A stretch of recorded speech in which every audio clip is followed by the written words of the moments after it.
Hey guys, you wanna buy some refurbished phones?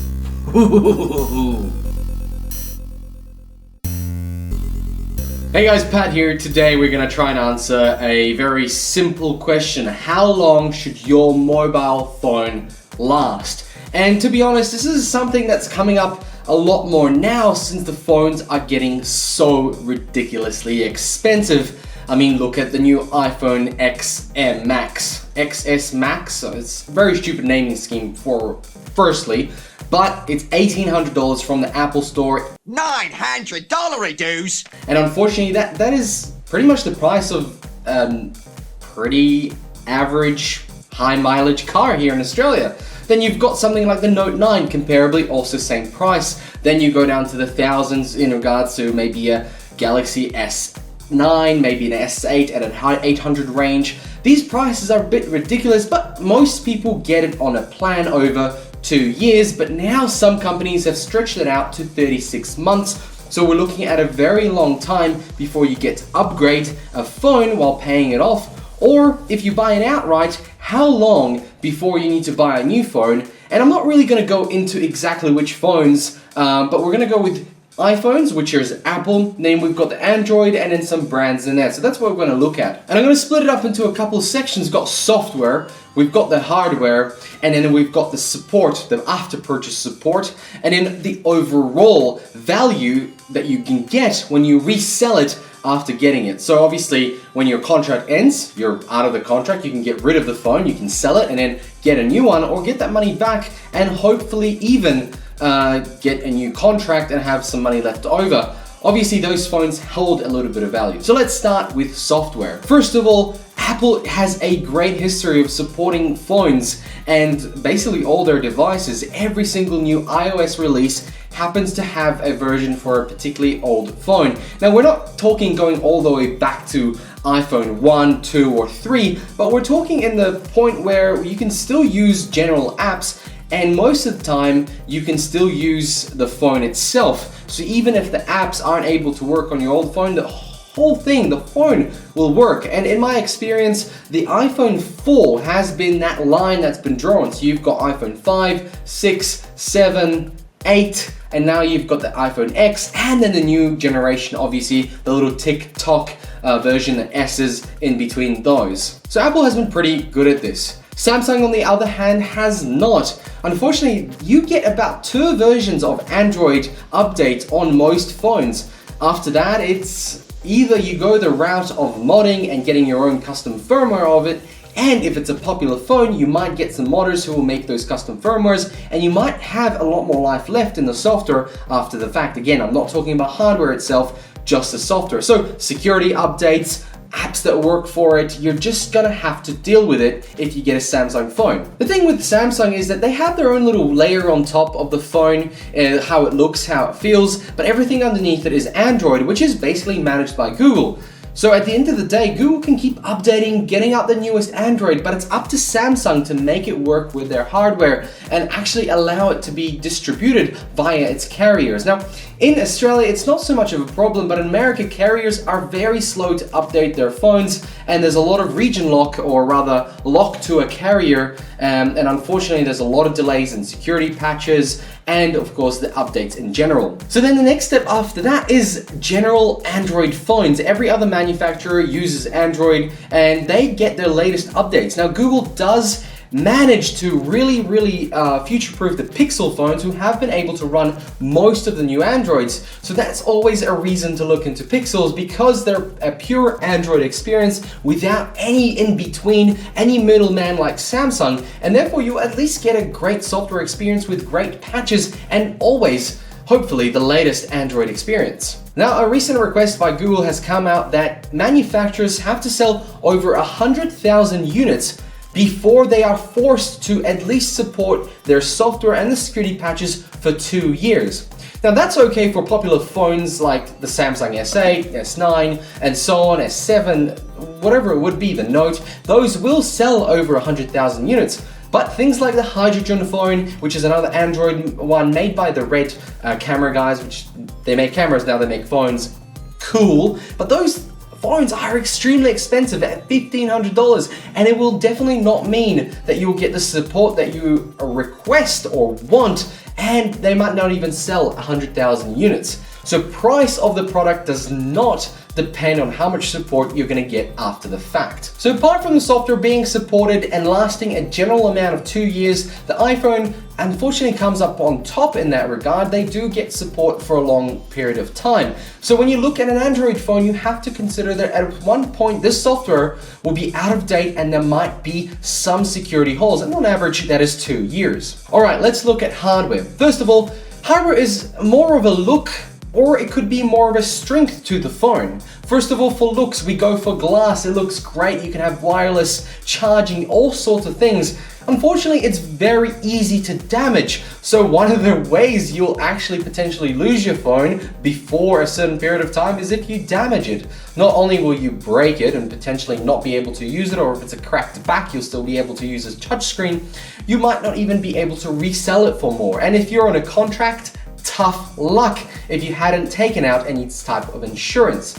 Now, repairing new phones is very, very expensive, especially the screens. The screens are becoming more and more complex, and it's very hard to replace them.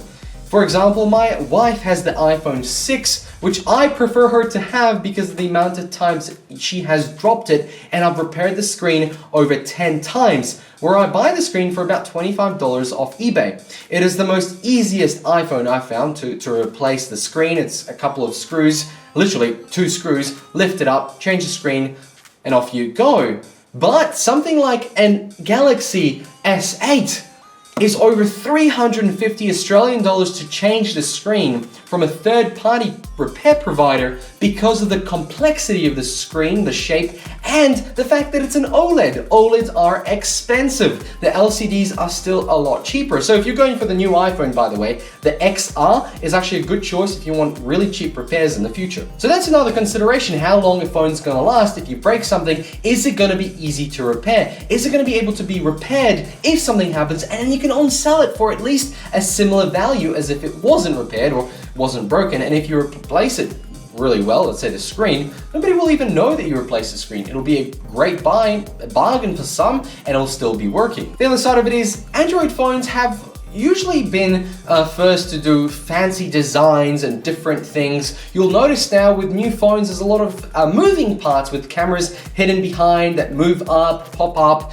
and have a full screen. Unfortunately, because of this, there's a lot more that can go wrong with the phone, and you have to consider that. The more moving parts, the less likely that it's going to last longer, so you're more likely to have the phone fail on you. Now with manufacturing, there is a fail rate, and a great way to check out which phone to buy and how long it's going to last is actually Google the name of the phone plus problems and see which phone comes out and has the most problems, because if people are having problems means that manufacturing fail rate is a little bit higher than usual, which is around usually like 0.5%, which is not a lot, but when you sell like 1 billion devices, that 0.5% is really high. I'm saying it's not 0.5, but it's a very small amount, but depending on how many you sell, it's a lot of devices. Now, most manufacturers, Apple, Samsung, OnePlus, whatever, they all have a cycle. There's a new phone out every year, and then there's a tick-tock. So you've got the tick, which is the big one, the big phone, and then you've got the tock, which is just a little upgrade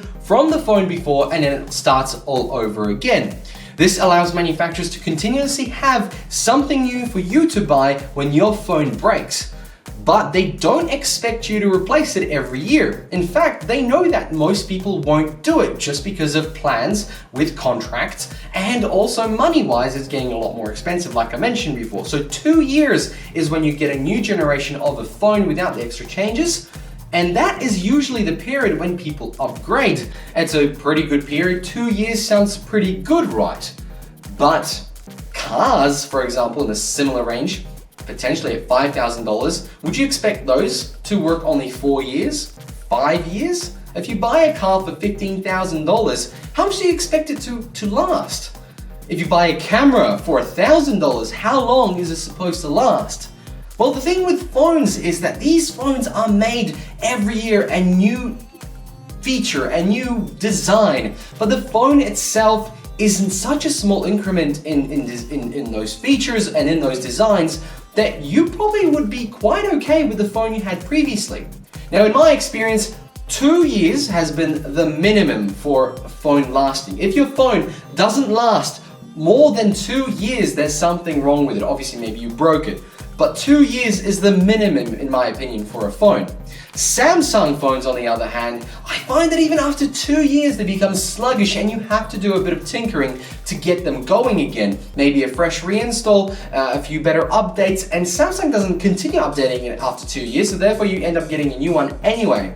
iPhones, on the other hand, you may have noted that Apple has kind of been caught out slowing down all the phones for reasons that are, well, look, I can go into detail here. The batteries, they don't last as long. The battery actual voltage has been going down, and therefore the CPU can't go as fast. If they slowed down the older phones, so the battery doesn't get depleted very fast. So there's a couple nuances here, but Apple has allowed the ability to change out that battery, so you can actually still use your old phone with a changed battery with the new software and still be as speedy as possible. I have a Galaxy S8 and my wife has an iPhone 6. To be honest, I have found the usage of the iPhone 6 a lot smoother than this Android experience. So brand support. So after purchase support really takes into account the warranty that you get on the phone. Most devices above $1,000 are actually 2 to 3 years. You might not know this, but most other things are about 1 to 2 years. If you buy anything that's particularly expensive and it's supposed to last at least 2 years, it should.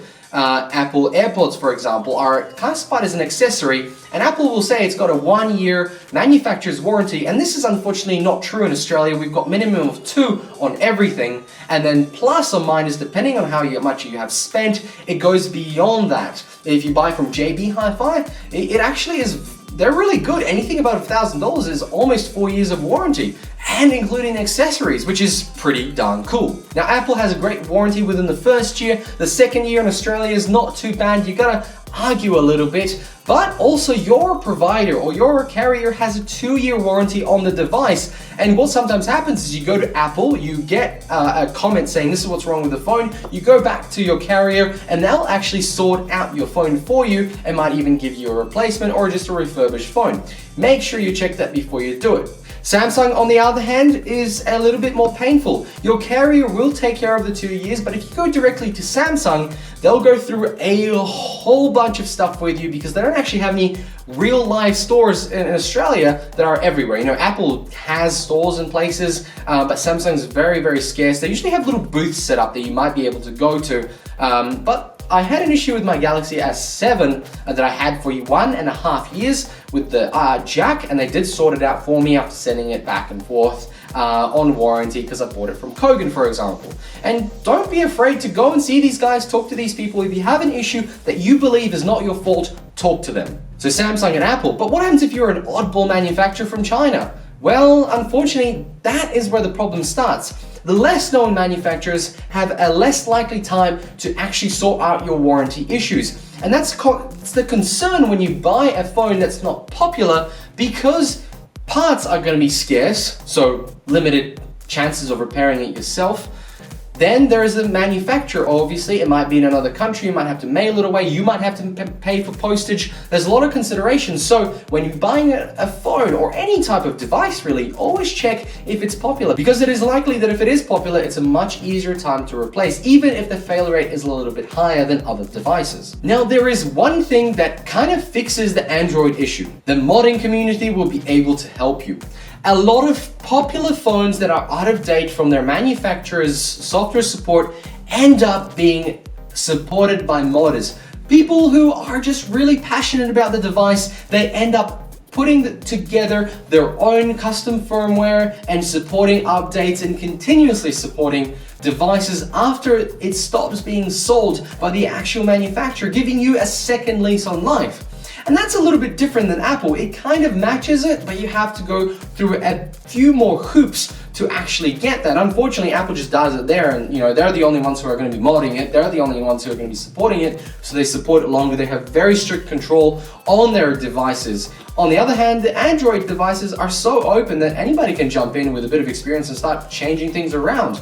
And that's the beauty of it, because you can get support after the fact from people who are not necessarily the manufacturer. And again, as I mentioned before, it really depends how popular the phone is, or how cheap it is recently, or basically if more people use it, the more people get onto the modding scene and start supporting it in a way that the manufacturer might not have done in the first place, or even intended to after its life cycle is done. So finally, last few bits and pieces, resale value. I touched upon this a few times.